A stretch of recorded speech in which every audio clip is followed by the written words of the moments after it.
Josiah, if my recollection is correct, Day of Reckoning 2 will only have one more follow-up. There will be a Day of Reckoning 3, but I think that's it. Well, there's only 2 games, so, having a third one just to pay homage, yeah. all we can really do. Well, and the other thing is, I introduced the pay-per-view to make the game make sense. Yeah. But when it comes to what is cuttable, something that's make-believe is easily about to get out of here. See you later. Not a lot of history. You did some good stuff.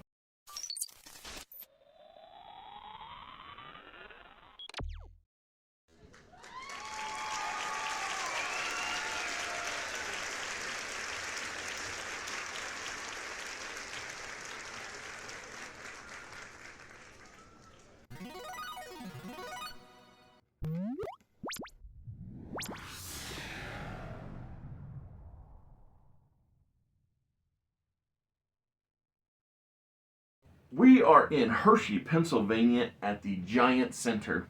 Damn. The show it's called opens... the Giant Center and not the Chocolate Center? Or something like that? I think they make a chocolate fun of some kind. I would assume there's probably a Hershey's Kisses or something like that. Bigger arena. I'm assuming this is one of the smaller ones. Okay. Is my guess. Fair enough. But this show opens not with giants, but with cruiserweight action. Woo! Where Spike Dudley and Rey Mysterio both challenge Billy Kidman for the Cruiserweight Championship. As I jokingly, not jokingly, put visually on screen a couple of weeks ago, I have always thought Rey Mysterio and Billy Kidman are good friends, but much better enemies. I agree. Because they tagged a few times, WCW and then WWE, but I much prefer them going against one another as opposed to going with each other. I do think their styles complement each other better against each other. Yes. So I do agree. So this triple threat match sees all of the classics, whether it be Spike's double stomp off the top, Billy not falling prey to any powerbomb attempts because you just don't do that to Billy Kidman. Rey Mysterio hitting a Rana. Exactly. It's all the hits all the time. But the show opens with what I would consider a big surprise. Spike Dudley pins Billy Kidman to win the Cruiserweight Championship because... Good for Spike.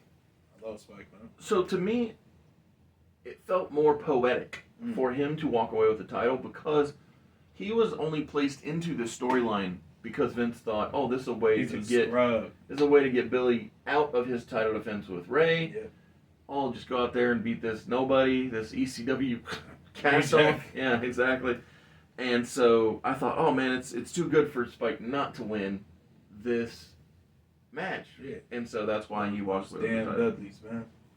And also you got to keep in mind, I mean you don't, but the viewer should keep in mind that John Bradshaw Layfield is unable to be out there with Billy Kidman because he has to focus on the fact that he's taking on Bill Goldberg tonight. Right. And the remaining members of the LLC are Gonna be a little busy. Yeah, they're either preparing for or hyperventilating because they're going to be inside that Hell in a Cell with the MPAA guys. Probably a little both.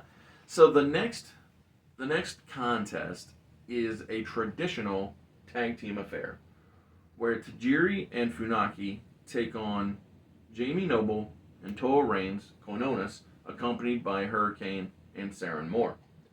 So, Jamie Noble taps out Funaki in the middle of the ring with a crossface, and it's just a way to keep our new hopeful heroes in their winning ways. And unfortunately, it's become quite apparent to me that I don't have anything for Tajiri or Funaki. After the traditional tag team match comes the Falls Count Anywhere, the tornado style, the chaotic Team Extreme Tornado Championship match where Lance Storm, Booker T, and Scott Steiner challenge Sylvain, Dupree, and Nunzio. And in this match, and I mean no offense when I say this, because I've had a lot of fun with Nunzio specifically. Yeah. But he is the smallest man in the match. By far. Yeah, exactly. It's not even close. Not even a competition. And so with that, he kind of gets ping-ponged back and forth between Scott, Booker or Lance. It doesn't matter. Yeah. Like, anytime he is going against one of the opponents, they are on top.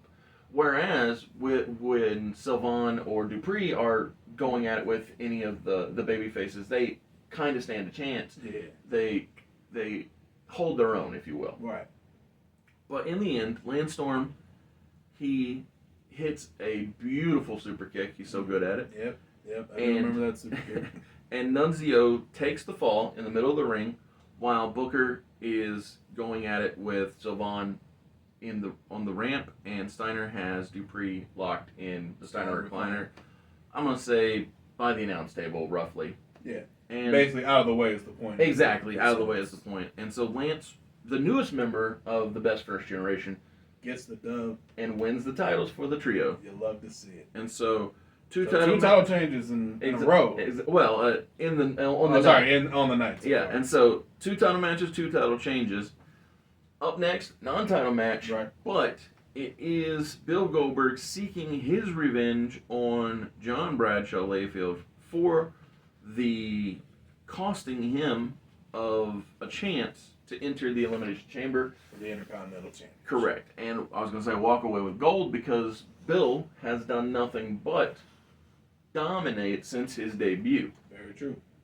And in this match against Bradshaw, Bill Goldberg does what Bill Goldberg does. He dominates. Enters the ring and he wins. Spear, jackhammer, law. Let me get off of Day of Reckoning for just a moment and talk about my fear. Bill Goldberg is known for something specific. Actually, the thing we just did. Yeah. Showing up and winning. And so in Atlanta, I fear Bill Goldberg showing up and beating Gunther for the world title, and here's why. Oh, that's crossed my mind, yeah. I think there's a chance. Now, don't get me wrong. I hope I'm wrong. But I think there's a chance that Bill Goldberg might win the world title in his hometown and then subsequently drop the title in Saudi for a Saudi payday. Yeah. And yeah, I thought of that too. Like I said, especially with Gunther winning the title back very quickly. So, I hope I'm wrong. Me too. But I think there's a good chance that might happen. Yeah, wouldn't surprise me in the slightest. So, because we don't believe in Bill like that, we try and keep him separated. I like Bill. I really did. Oh yeah, I'm not. I thought some of his best work was against Dolph Ziggler. Right. Because it was away from the top title picture. As long as he's not the champion, everything kind of works out very well. Yeah, and so that's what I was going to say. Me and you, we keep him separated from the top title scene. Yeah.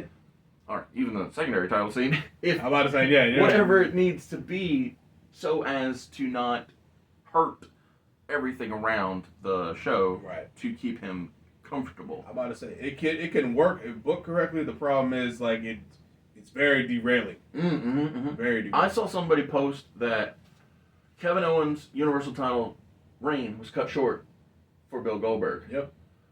The Fiend's world title or Universal title reign was cut short for Bill Goldberg. And Jey Uso's world title reign cut short for Bill Goldberg. And it was like, the only difference is Bill didn't even do this one. Exactly. Cultaholic Tom Campbell put out a video recently of just every time WWE's hit the Goldberg button. It's literally just every time Goldberg shows up and that button's hit. All right, let's put the championship on Goldberg. I'm like, what? No, what? No. That's not what we wanted it. That's not what we want. It was fun when he did it to Brock. It's funny. Yeah. But we didn't. I didn't need it more than that WrestleMania, if I'm being honest. And it definitely didn't need a championship. Correct. Yeah. I agree. Lord. So, speaking of championships, the next match is for the Intercontinental Championship. However, Eddie does not know who he is defending against. Oh, right. I forgot about this. Okay. He comes out with the title. He's by himself, all alone, because of Chavo still being out hurt and of course. And Ray having that opening contest match. So it's just Eddie all by himself. And when he's in the ring, all 3 members of the XL Factor, that being Nathan Jones, Big Show, and A-Train, come out And the funny thing is, thank you for being here at Mr. Super Oz. This video is going out, and this channel only exists because I, Oz, founded Gamble Comics, which first release was Everlasting Survivors, a 68-page graphic novel called All Day Long. Available now. Follow the link in the description that will take you to gamblecomics.com. While there, you can get hats, shirts, posters, much, much more. But most importantly, the story itself. Upon the entrance, Eddie still doesn't know. He's just shrugging because they all three step into the ring. Yeah. And so the ref at this point is like, well, one of you just stay here and the other two go. And so they're all playing, big baldy BS games where they're pretending that, oh, it's me. And so anyway, as Eddie has got his head on a swivel, Nathan Jones hits him in the back of the head with a forearm smash. Yep. A-Train and Big Show get out of the ring, and the bell rings. And so from this point on, Eddie's working from beneath because A, he's a great seller, and B, he's able to make any of Nathan Jones's offense believable. And so, to me, I didn't script this, but as I'm thinking about it, I figure out the best ending in my mind for the match is Bret Hart versus Diesel at the Royal Rumble, where Kevin Nash went to pick up Bret and he crumbles, and he goes to pick him up again and he crumbles, and he goes to pick him up a third time to hit that jackknife, or in the case of Nathan Jones, a powerbomb, and Eddie just rolls him up into a cradle, 1, 2, 3, Eddie rolls out, retains the Intercontinental title. Exactly, yeah. And so, I mean, you could even look at it as he's rolling out when Big Show and A-Train are sliding in type thing to avoid that. I don't know if they're that mobile, but yeah. Well, you're trying to get in, but we'll put maybe not slide for, like maybe there ain't enough room between the ropes and the canvas, but you know what I'm saying, get in the ring. I got you. So, yeah, it was just a way to show off Eddie's abilities, versatility, exactly. Because the upcoming match has zero athleticism, it has zero. Well, I know what match is about to happen. Wrestling ability presented.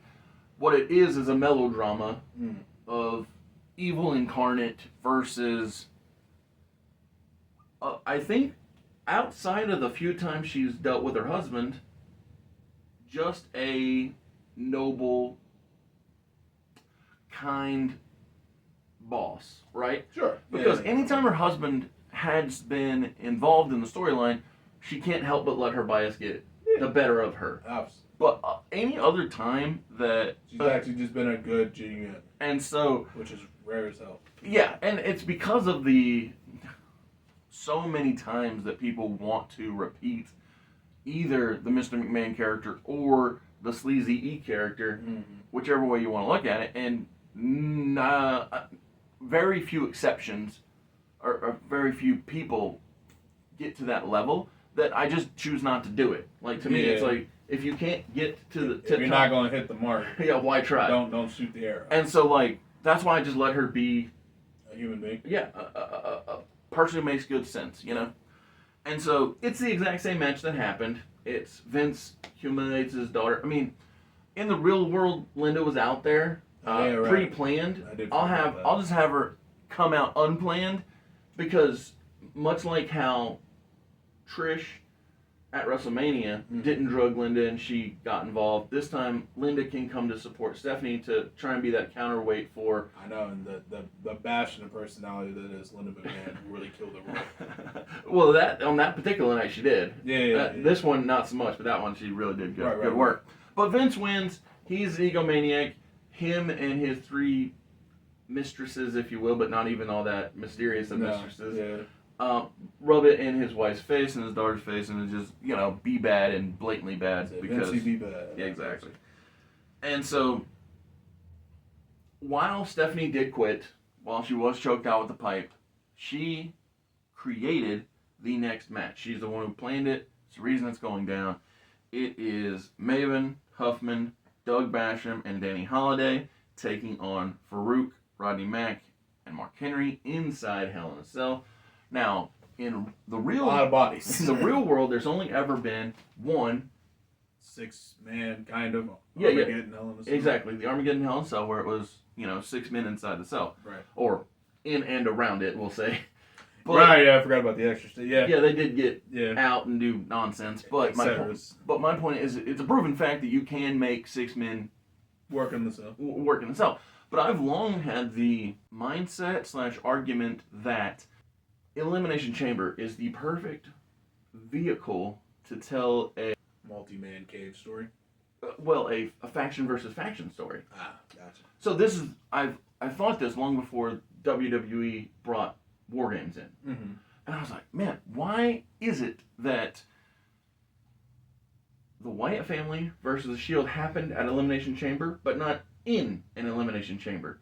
Because I was like, oh, this would have been perfect. You can start with Rowan and, I was going to say Mox, but Dean Ambrose. Yeah, it's the same person. Then the clock winds down and Harper comes in, and so now it's 2-on-1. Yep, the clock winds down, and then Seth comes out. Exactly, and the clock winds down. Now it's 3-on-2 with Bray, and then Roman comes in with 3-on-3, and we do the dang thing. And so the similar mindset goes. Now there's no countdown, and there's no intro. But my point is, it still works. It still works inside Hell in a Cell. Right. And like I said, Armageddon Hell in a Cell proved that it's capable of being done. Yeah. And so here in this match, the victory goes to the men with experience, that being Farouk, the men with size, that being Mark Henry, and then Rodney Mack, while he's not as experienced and not nearly as sizable, he also, what he has is just an intangibility, in my opinion. I've long thought, and I presented him so on the show, where he's just got this intangible where he's an explosivity, a very good characteristic, and so Mark Henry wins for his team, and the MPAA come out on top inside Hell in a Cell. I'm shocked. I can't believe this. Oh, right, yeah. It's me, and it's a very believable booking. Yeah. So the opening, still fun match. The closing of the show has The Undertaker versus Brock Lesnar in a dog collar match. And this can I just say, undisputed championship match. I really love that dog collar matches have kind of returned to the zeitgeist. Oh my goodness. In the recent years. AEW is such a love letter to the National Wrestling Alliance, World Championship Wrestling, and just wrestling in general. ECW is another love letter that gets written all the time by Tony Khan. Yes. And so the reason I started with the NWA is because when I think of matches like CM Punk versus Maxwell Jacob Friedman in a dog collar match, I can't help but think of Rowdy Piper and Greg Valentine. Exactly. Yeah. And so, no, I agree with you that the not only has the match come back, Brody Lee and Cody had the match as well, but my point is, it's Briscoes and FTR, since we're bringing them up. Exactly, and so my point is, it's less about the who, to me, and more about the who behind the who that made it happen. So, but yeah, the reason I do that in this main event is, one, it's different. Two, first time ever. Yes, exactly, but it's a way to demonstrate. It's like you remember when Brock. Now, granted, I'm not endorsing this. I think this was a bad idea. But you remember when Brock busted open Randy Orton? Hard way, yeah. I think that was ill-conceived. Terrible idea. But if you construct a story in such a way as to where it's believable that men can be covered in that crimson mask, and then they are, then you have carte blanche to paint the picture the way that it makes sense. Exactly. And so that's why I'm like, oh, let's put them in an environment to where it makes sense. Right. And so Brock Lesnar defeats The Undertaker in a dog collar match. Just trying to think of the F5 mechanics with the dog collar. Yeah, really. Well, to me, the perfect poetic ending isn't the F5. Okay, perfect. So, to me, you wrap The Undertaker, the chain around, or you wrap the chain around his neck. Around his neck. while you also put him in the Brock lock, and so you're choking him while you're cranking. Exactly. And so to me, the Undertaker should just pass out from blood loss. Yeah. The referee call it, and Brock get his hand raised. I'm all for that. That's an excellent finish. And so the reason that this is so vitally important, though the how that it all ends, is the Undertaker is still the TV champion, the AEW television champion. Yeah. So stay tuned to see how that turns out.